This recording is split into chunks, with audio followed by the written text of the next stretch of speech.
자, 오늘 용서에 대해서 마지막으로 조금만 더 보충을 하겠습니다. 신앙의 어떤 것도 기계적이지 않다라고 그렇게 말씀을 드렸죠. 하나님은 우리의 중심을 보십니다. 입술의 말과 마음의 생각이 일치하는지를 보시며 행위를 보실 뿐만 아니라 내면의 의도와 목적까지도 살피시죠.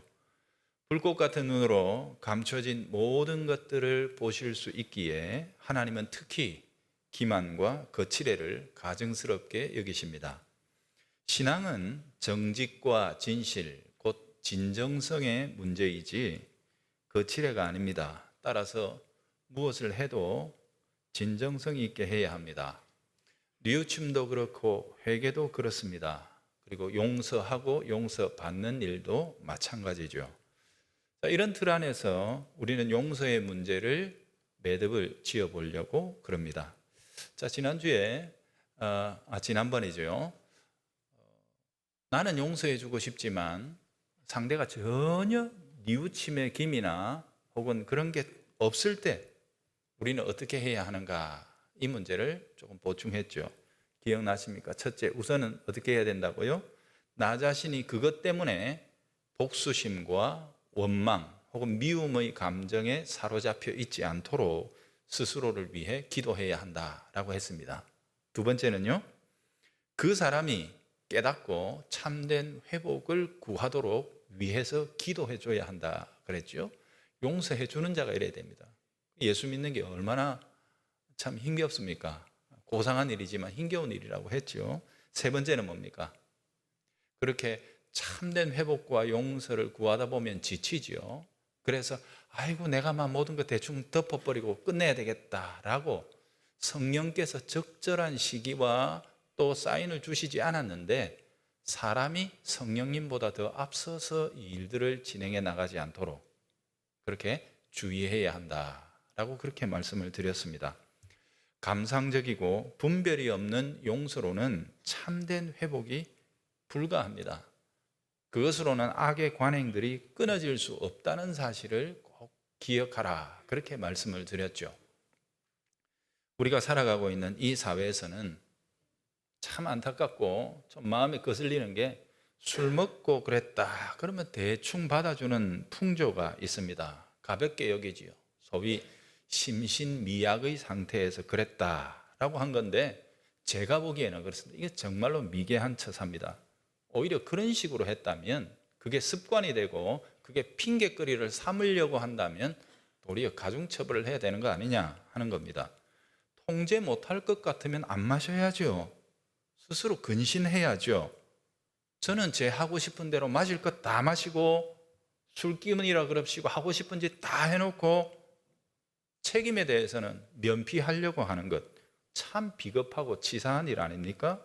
이것은 피해자를 두 번 울리는 일입니다. 그래서 껄핏하면 술 먹어서 잘 모르겠다 그렇게 핑계를 대고 또 법은 그걸 용인해 줍니다. 아이고 좀 참아라. 여러분, 그런다고 피해자의 아픔이 감해집니까? 그렇지 않습니다. 법이라는 것은 피해자가 사적인 보복을 하지 않도록 피해자의 편에 서줘야 하는 것 아닙니까?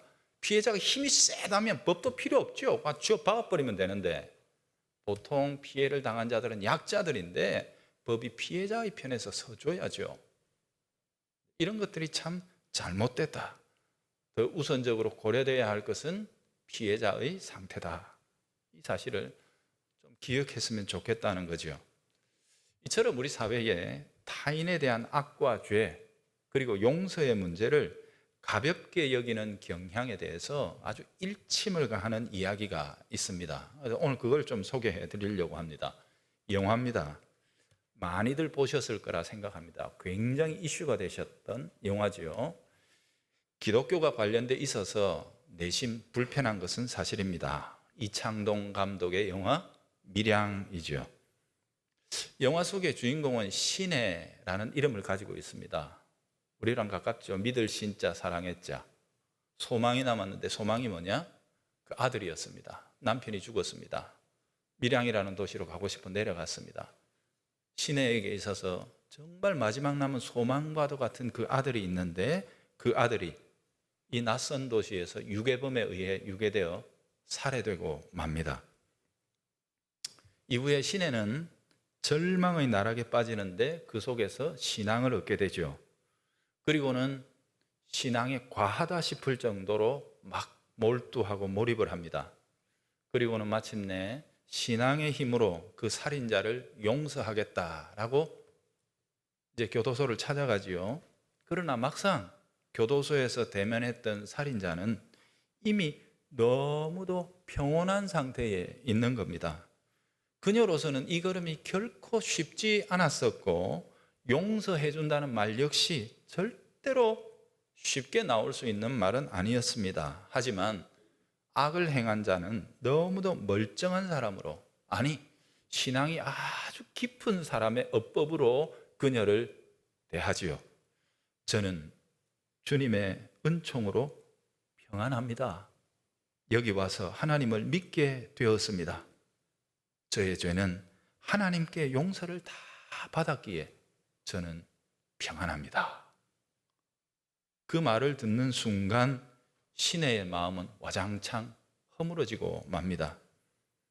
죽은 아이가 있는데 그 어미인 자신의 상처와 아픔이 엄연한데 이것이 참으로 치유되기 전에 자신과는 아무런 상관없이 하나님이 혼자 이 문제를 다 끝내버리셨단 말인가? 그와의 면회를 마치고 나온 뒤 시내는 실신을 해버리죠. 그리고 깨어나서는 완전히 다른 사람으로 돌변하고 맙니다. 철저한 반신앙인이 되어서 하나님과 싸우는 인물로 전락하게 됩니다. 내용은 이 정도만 해도 충분하죠. 여러분, 영화 밀양은 구원과 용서의 문제를 다루고 있습니다. 관점에 따라서 다양하게 비평들을 하는데요. 하지만 그 어떤 비평에서도 기독교에 대한 바른 이해를 찾아볼 수가 없었다는 것이 아쉽습니다. 저는 개인적으로 참 서글펐던 것이 어쩌면 이게 세상에 비춰진 우리들의 일그러진 초상은 아닌가 하는 생각이 들었습니다. 그동안에 온갖 범죄자들이나 심지어 사람을 고문하기까지 했던 사람도 회개했다는 간단한 말로 버젓이 목사가 되어서 나타나는 것을 많이 보았습니다. 여러분, 그렇다면 그는 어떻게 해야 할까요? 남들보다 10배나 더 자중해야 할 것이 아닙니까? 왜냐하면 피해자들이 엄연히 같은 시대를 살아가고 있지 않습니까? 그런데 간증이랍시고 자기가 행했던 악을 자랑하듯이 떠벌리더니 끝에는 구원으로 마무리합니다. 이런 죄인도 용서받았습니다. 그러니까 여러분, 그게 훨씬 더 극적인 느낌을 주면서 사람들을 막 흔들지요. 청중들이 왜 거기에 아무런 사심 없이 감동합니까? 왜죠? 자기는 삼자니까 그런 겁니다. 여러분, 그들이 인기 강사가 되어 전국을 누비는 모습을 봅니다. 한국교회가 이런 거 허용했습니다. 아니, 맞들여 놨고 재미를 봤습니다. 제가 보기에는 조심스럽습니다만 분별 없는 짓 같습니다. 물론 저는 그분들의 구원을 감히 부인할 수 없습니다. 그리고 그들이 참으로 회복되었다면 그들도 역시 섬기며 소명을 따라 봉사할 수 있다고 생각을 합니다. 그러나 과연 주님의 구원이라는 것이 그 악행의 피해자들에 대한 진정한 사과와 보상에 대한 증거, 그 열매, 그것을 확인하지 않고서 그들을 세울 수 있는 근거가 됩니까? 적어도 목사로, 강사로 그들을 세우기 전에 먼저 철저하게 살펴야 하는 것 아니냐는 겁니다. 제가 묻습니다. 여러분, 그런 분들이 있다면 학교 선생으로 세웁니까? 안 세웁니다. 그런데 왜 목사는 되는 겁니까? 목사는 그 사람의 외적인 행동뿐만 아니라 그 영혼 깊은 곳까지 영향을 미칠 수 있는 더욱더 권위 있는 자리인데요. 왜 그거는 되는 겁니까? 하나님의 구원과 용서라는 것이 상처 입은 자들에 대한 무책임하고 비양심적인 태도의 빌미가 되어서는 결코 안 되는 것입니다. 그래서 훨씬 더 까다롭고 구체적으로 살펴야 하는 거죠. 구원이나 용서가 지극히 사적인 의미로 축소될 때 우리는 영화 밀양이 그리고 있는 그 뻔뻔하고 파렴치한 인간이 탄생할 수 있다는 사실을 기억해야 합니다. 영화 속에서 면회하는 장면 말입니다. 자신이 죽였던 아이의 어미가 자기를 지금 용서해 주기 위해 찾아와 떨리는 음성으로 힘겹게 선언하고 있는 용서의 말들 앞에서 어떻게 예수를 들먹이며 자신은 너의 용서와는 상관없이 이미 평안하다 그렇게 말할 수가 있는 것입니까? 어떻게 일말의 가책도 미안함도 느낄 줄 모르고 도리어 천사처럼 환한 얼굴로 그 일들이 자신에게는 다 끝난 일이라고 그렇게 말할 수 있는 것입니까? 그리고는 그 범죄자가 도리어 신앙의 언어로 신을 훈수하고 있는 듯한 장면이 나오지 않습니까? 아니 도대체 누가 이 사람에게 예수를 이렇게 전했는가? 무슨 근거로 신앙을 이렇게 몰상식한 태도로 갖게 한 것인가? 어떤 비평가도 참된 기독교가 이런 것이 아니라는 사실을 변호해 주는 것을 보지 못했습니다. 참으로 놀랐습니다. 여러분 보세요. 다윗이 햇사람 우리아의 아내를 빼앗고 또 그를 죽였습니다. 하지만 그 누구도 이 일에 대하여 대놓고 다윗을 비방하지 못했습니다. 왜죠? 당시에 다윗의 권력이 그만큼 강했습니다. 초절정, 아무도 건드릴 수 없을 만큼 그의 권력과 권위는 절정을 달리고 있었습니다. 한편으로 피해자인 우리아의 형편이 그랬습니다. 햇사람이었던 것입니다. 그러니 대놓고 나서서 도와줄 자가 없었던 거예요. 여러분 만약에 다윗의 눈에 띄었던 그 여자가 대장군 요압의 집안 여인이었다면 상황이 이런 식으로 돌아갔겠습니까? 천만에요. 어림도 없습니다. 마침 햇사람의 아내였던 것입니다. 야, 요거는 뒤탈이 없을 케이스였겠구나. 그렇게 된 거죠. 하지만 그 남편을 죽여버림으로 모든 것이 끝났다라고 생각했을 그때 하나님은 선지자 나단을 보내십니다. 그리고 다윗을 격렬하게 비난하십니다. 다윗이 그 앞에 엎드려 용서는 하셨지만 햇사람 우리아가 마땅히 받아내야 할 그 공의의 보상에 대해 하나님이 다윗에게 받아내시겠다라고 그렇게 말씀하시죠. 참 무섭게 말씀하시는데요. 해당되는 몇 구절을 제가 읽어드릴게요. 여호와께서도 이제 다윗이 용서하니까 나단이 이렇게 얘기하는 거죠. 당신의 죄를 사하셨나니 당신이 죽지 아니하려니와 이 일로 말미암아 여호와의 원수가 크게 비방할 거리를 얻게 하였으니 당신이 낳은 아이가 반드시 죽으리이다. 그리고는 하나님의 친음성으로 이렇게 얘기합니다.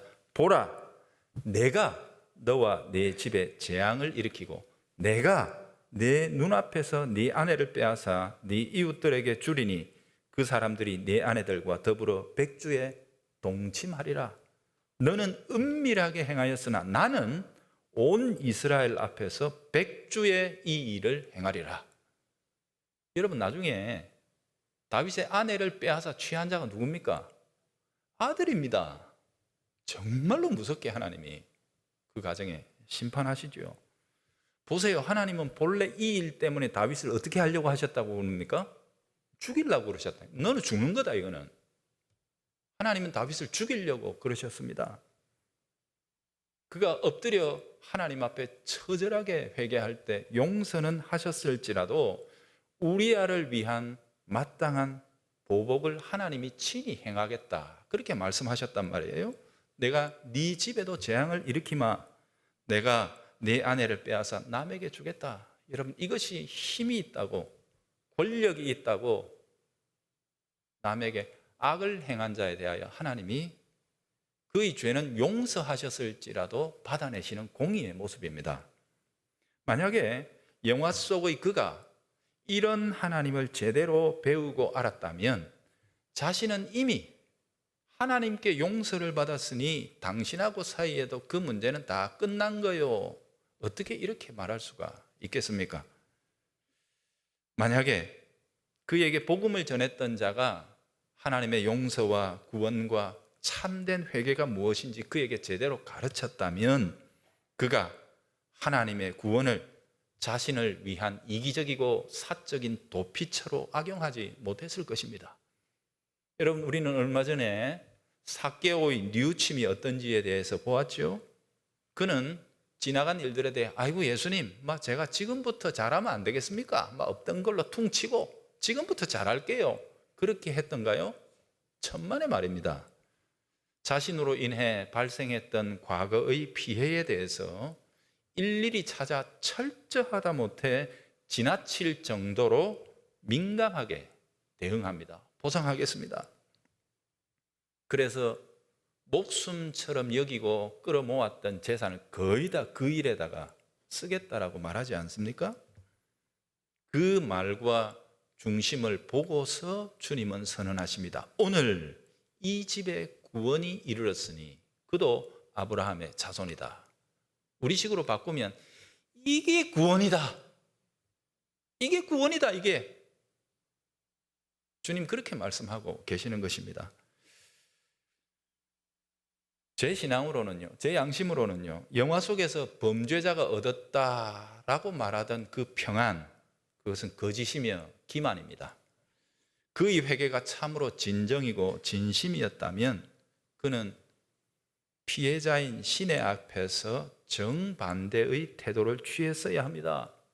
하나님은 나를 용서하셨을지라도 내가 내 양심으로 어찌 당신 앞에 서겠습니까? 자신의 가슴을 쥐어뜯으며 용서를 구했어야죠. 나는 용서받을 자격이 없습니다. 그렇게 울부짖어야죠. 적어도 구원받고 성령이 그 영혼에 내주하시는 자라면 자신으로 인해 평생을 상처와 상실감에 빠져 살아가야 하는 그 가엾은 이웃의 아픔을 그렇게 가볍게 여기지는 못했을 것 아니겠습니까? 여러분, 정말로 불편했던 것은 그 영화가 전하고 있는 메시지였습니다. 교회야, 너희가 지금 말하고 있는 구원과 용서에 우리는 이런 느낌이 든단다. 여러분, 혹여 세상의 눈에 우리가 전하는 복음이 이처럼 값싼 것으로 보이고 있다면 우리는 책임을 피할 수가 없습니다. 하나님이 우리를 용서하심이 우리를 과연 그런 류의 사람으로 세우고자 하심이겠습니까? 그렇지 아니합니다. 그러니 우리는 바르게 믿고 바르게 살고 바르게 전하고 바르게 뉘우치고 바르게 용서하고 용서받아야 합니다. 교회 안에서 죄와 용서의 문제가 참으로 진지하고 진중하게 다루어져야 할 필요가 있습니다. 우리는 사랑이니 은혜니 용서니 하는 이런 말들을 너무도 인간적으로 값싸게 사적으로 면피용으로 사용하고 있을 때가 얼마나 많은지 모릅니다. 하나님은 용서라는 말을 말씀하시기 위해 자기 아들을 죽이셨는데 그게 얼마나 크고 힘겹고 고통스러운 과정인지 그 사실을 우리는 기초로 우리의 마음속에 새겨야 하죠. 교회는 죄와 피 흘리기까지 싸우는 공동체였다. 세상은 그저 용서의 1단계죠. 우리가 그 사람에 대해서 원한을 갖지 않겠다, 복수심을 갖지 않겠다, 이 정도만 해도 용서 다 해준 거라고 생각합니다. 그런데 우리는 거기서 더 나가는 거예요. 하나님이 우리를 용서해 주실 때, 아니 용서해 주시고 나서 하나님과 우리의 관계가 어떻게 됐는가 말이에요. 우리도 용서하고 용서받는 자 사이가 그저 어떤 걸로 하자 하고 찜찜하게 지나가는 것이 아니라 참되고 온전한 회복을 이루는 데까지 용서해 주는 자가 도리어 더 섬겨야 되겠다. 이게 기독교의 아름다움입니다. 여러분, 우리 신앙이 얼마나 고상한 줄 아십니까? 우리 신앙이 얼마나 아름답고 덕스럽고 복된 것인지 모릅니다. 그래서 예수 믿는 것은 쉬워도 제가 잘 믿는 것은 어렵습니다. 성장해야 됩니다. 예수님이 내 인격 속에 들어오셔서 우리를 완전히 사로잡아 우리를 예수님다운 사람으로 세워나갈 때 이 아름다운 덕이 가능한 것이지요. 여러 차례 용서에 관해서 성도들에게 가르치면 항상 이런 반응들이 옵니다. 목사님은 왜 용서의 문제를 그토록 까다롭게 만드십니까? 그냥 덮고 없던 걸로 하고 넘어가면 되지 않습니까? 사랑이 뭐고 은혜가 뭡니까? 그렇게 이제 저한테 항의하시는 분들이 간혹 있어요. 그래서 이렇게 보충하고 답을 드리는 것입니다. 여러분, 제대로 용서하고 용서받기 위해 제가 지금 이 말씀을 드리는 것입니다. 왜 제대로 용서하고 용서받아야 하느냐? 제대로 용서하지 못하면 나중에 용서했다던 그 문제가 나중에 다시 끄집어낸다니까요. 다시 반복된다니까요. 그래서 용서했다는 거 다음에 건수 잡아가지고 그게 무슨 용서입니까, 여러분? 용서는 끝나는 것입니다. 그래서 주기도문에 나오는 우리 죄를 용서해 주십시오라고 할 때 그 죄를 영어 번역에 보면 빚이라고 표현하는 거죠. 빚을 그냥 갚아버리게 해 주십시오라고. 여러분, 제가 빚 졌습니다. 그래서 빚을 갚았습니다. 그럼 다시 채권자라고 그 얘기 하면 됩니까, 안 됩니까? 그게 하나님은 용서를 그렇게 보신다는 겁니다. 끝났는데 용서해 줬다 해놓고 껄핏하면 네가 지난번에 그랬지, 내가 아직도 기억하고, 그건 무슨 용서입니까? 예수쟁이들이 이렇게 사니까 용서라는 말 자체가 참을 수 없이 가벼운 언어가 되고, 우리가 말하는 은혜라는 이 단어라는 게 세상 사람들이 볼 때에 그저 대충 하는 그런 말들로 깊이 있게 다가오지 못하는 것 아니겠습니까? 그래서 우리는 하나님께서 우리에게 주신 이 복음 안에 있는 이 아름다운 사랑, 은혜, 용서, 이와 같은 말들의 의미를 세상이 이해조차 할 수 없을 정도의 장중하고 무겁고 아름답고 고상하고 멋진 단어들로 이 세상 가운데 실현하고 보여주어야 하는 것입니다. 순간적으로, 충동적으로, 감상적으로 용서한다 해놓고 껄핏하면 그 일을 또다시 되살리고 반복시키고, 그걸 어떻게 믿겠습니까?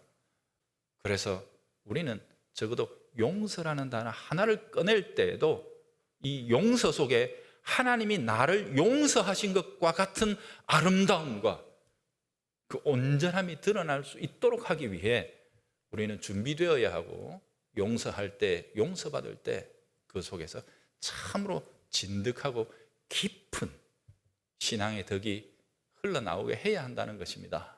그래서 이 문제를 제가 이렇게 보충을 2번이나 해드리는 것이고, 주께서도 주기도문 가르치시고 나서 용서의 문제만 콕 집어가지고 14절, 15절에 다시 한 번 더 반복하고 계시는 것 아니겠습니까? 여러분, 하나님은 우리의 죄를 용서하셨다 할 때 그 끝난 겁니다. 성경은 이렇게 얘기하죠. 내가 저희 불의를 긍휼히 여기고 저희의 죄를 다시 기억하지 아니하리라. 이게 하나님 방식입니다. 이게 우리에게서 나타나야 한다 하는 것입니다. 그래서 용서하는 자도 용서받는 자도, 아니요, 바꾸었어. 내가 용서를 해주거나 때로는 내가 용서를 받을 때에 그 속에 무엇이 있어야 하는가, 이 사실을 우리는 꼭 깊이 생각하고 온전하게 행해야 한다는 거죠. 하나님이 우리를 어떻게 용서하셨습니까? 에이 됐다, 없던 걸로 하자 그러셨습니까? 아니요. 우리에게서는 도무지 받을 게 없으니 하나님이 자기 아들을 내어주시고 그 피를 받으셨습니다. 그리고는 회개하는 자에게도 하나님께서 참된 회개를 요구하시지 않습니까? 봐라, 내가 이렇게 해갖고 다 끝내놨다, 됐다, 없다. 아니요. 회개 진짜 했니? 회개가 참된지 그의 영혼을 낱낱이 살펴 하나님은 회개의 참됨을 요구하시고, 그 회개가 참되다면 반드시 회개의 열매가 나타난다는 사실을 주께서는 알고 그것을 요구하십니다. 회개의 참됨과 회개 이후에 나타나는 열매를 요구하시는 하나님, 그게 하나님의 방식이었지요. 그래서 하나님은 용서한 자들과, 아들의 피를 보고 용서한 자들과 심지어 양자를 맺으시고 우리와 함께 일평생 사랑의 관계를 세워나가시는 것입니다. 그래서 우리들의 이 모든 용서의 삶이라는 것이 해주는 것이든 받는 것이든 잘하라는 게 아니라 진정으로 하자는 것입니다.